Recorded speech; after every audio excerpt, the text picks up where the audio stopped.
ಇಲ್ಲಿ ನೋಡಿ ಕ್ವೀನು. ಈ ಕ್ವೀನಿಗೆ ರೆಕ್ಕೆನೇ ಇಲ್ಲ, ಇದು ಮೇಟೇ ಆಗಲ್ಲ. ಇದು ಹೆಂಗೂ ಮೇಟ್ ಫೇಲ್ ಆಗ್ಬಿಡುತ್ತೆ ಇನ್ನು.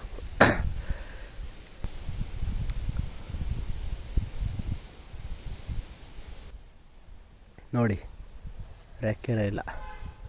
ಈಗ ಇದನ್ನ ತೆಗೆದು ಬೇರೆ ಕ್ವೀನ್ನ ಕೊಡಬೇಕು. ಕ್ವೀನೇನಿಲ್ಲ, ಬಟ್ ಆ ಬಾಕ್ಸಲ್ಲಿ 2 ಸೆಲ್ಲಿದೆ, 1 ಸೆಲ್ ಕೊಡಬೇಕು.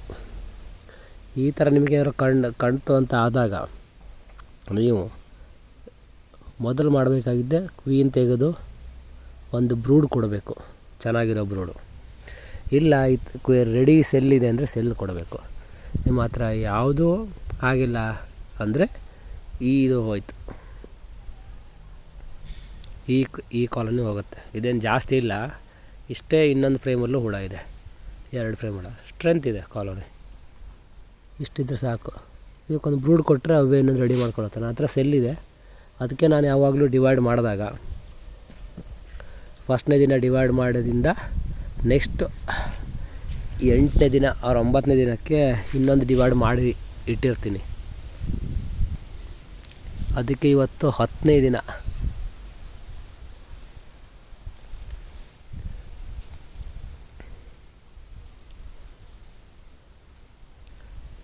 ಆ ಬಾಕ್ಸಲ್ಲಿರೋ ಸೆಲ್ಲಿಗೆ 10ನೇ ದಿನ ಸೆಲ್ಲಿದೆ, ಇದನ್ನು ಕೊಡ್ತೀನಿ. ಈ ಥರ ಎಲ್ಲ ಆಗುತ್ತೆ ಅಂತಲೇ ಆ ಬಾಕ್ಸಲ್ಲಿ ರೆಡಿಗಿಟ್ಟಿದ್ದೆ ಸೆಲ್ಲಿಗೆ ಅಂತ. ಸೊ 4 ಸೆಲ್ ಇದೆ ಅದರಲ್ಲಿ. ಇನ್ಯಾವುದಾದ್ರು ಬಾಕ್ಸ್ ಡ್ಯಾಮೇಜ್ ಆದರೂ ಬಾಕ್ಸಲ್ಲಿ ಇದೇ ಥರ ಆದರೂ ಕೊಡ್ಬೋದು. ಕೆಲವೊಂದು ಟೈಮ್ ಏನು ಮಾಡ್ತೀನಿ ನಾನು, ಈಗ ಅದರಲ್ಲಿ 4 ಸೆಲ್ ಇದೆಯಾ, ಆ 4 ಸೆಲ್ಲನ್ನು ಕಟ್ ಮಾಡಿ ಕೇಜಲ್ಲಿ ಹಾಕಿ ಇಡ್ತೀನಿ. ರಾಣಿ ಹುಟ್ಟಿದ ಮೇಲೆ ಕೊಡ್ತೀನಿ, ಈ ಥರ ಆಗುತ್ತೆ ಅಂತ. ಇಲ್ಲಿ ನೋಡಿ, ಇದೇ ಹುಟ್ಟಿರೋ ಸೆಲ್, ಇದರಿಂದನೇ.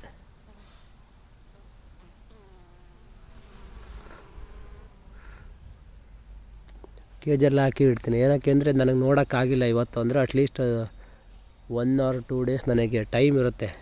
ಅದು 10ನೇ ದಿನಕ್ಕೆ ಹುಟ್ಟೇ ಬಿಡುತ್ತೆ ಅಂತಲ್ಲ, 10ನೇ ದಿನಕ್ಕೆ ಹುಟ್ಟಿದ್ರಂತೂ ಆಯಿತು. ಕೆಲವೊಂದು ಟೈಮ್ 4 ರಾಣಿ ಒಟ್ಟಿಗೆ ಹುಟ್ಟಿದಾಗ ಕೆಲವೊಂದು ಸತ್ತಿರುತ್ತೆ, ಒಂದೇ ಇರುತ್ತೆ. ಕೆಲವೊಂದು ಟೈಮ್ ಅಷ್ಟದು ಇರುತ್ತೆ. ಇರೋದ್ರಲ್ಲಿ ಯಾವ್ದಾದ್ರು ಒಂದು ಬೆಸ್ಟ್ ಇರಲಿ ಅಂತ. ಈಗ ರಾಣಿನ ತೆಗೆದು ಒಂದು ಅರ್ಧ ಗಂಟೆ ಬಿಟ್ಟು ಅದರಲ್ಲಿರೋ ಸೆಲ್ ಕಟ್ ಮಾಡಿ ಕೊಡ್ತೀನಿ. ಅಲ್ಲಿ ತನಕ ಇಲ್ಲಿರೋ ಬಾಕ್ಸ್ಗೆಲ್ಲ ಫೀಡಿಂಗ್ ಕೊಡ್ತೀನಿ. ಫೀಡಿಂಗ್ ಕೊಟ್ಟು ಮುಗಿಸ್ಬೇಕು. ಅದಕ್ಕೆ ನೀವು ಯಾವಾಗಾರು ಅಂದರೆ 1-2 ಬಾಕ್ಸ್ ಇದ್ದವರಿಗೆ ಸಮಸ್ಯೆ ಬೀಳಲ್ಲ. 10 ಬಾಕ್ಸ್ ಇದ್ದಿಲ್ಲ, 10-12 ಡಿವೈಡ್ ಮಾಡಿರಂತ 10-12 ಡಿವೈಡ್ ಎಟ್ ಎ ಟೈಮ್ ಮಾಡ್ತೀರಂದರೆ 1 ಬಾಕ್ಸ್ ನೆಕ್ಸ್ಟ್ ಸೆಲ್ಲಿಗೆ ಅಂತ ಇಟ್ಟುಕೊಡೋದು ತುಂಬ ಉತ್ತಮ. ಇದು ಮೇಟಿಗೆ ಹೋಗೋಕ್ಕಾಗಲ್ಲ ಈ ಕ್ವೀನು. ಈಗ ಮತ್ತೆ ಹುಡುಕ್ಬೇಕು ತೆಗಿಲಿಕ್ಕೆ.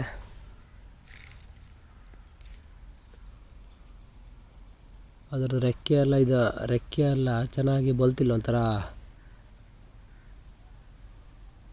ಓಕೆ, ಅದಲ್ಲ, ಇದರದ್ದು ಅನ್ಕೋತೀನಿ ಮೇ ಬಿ ಹುಟ್ಟಿದ್ದು.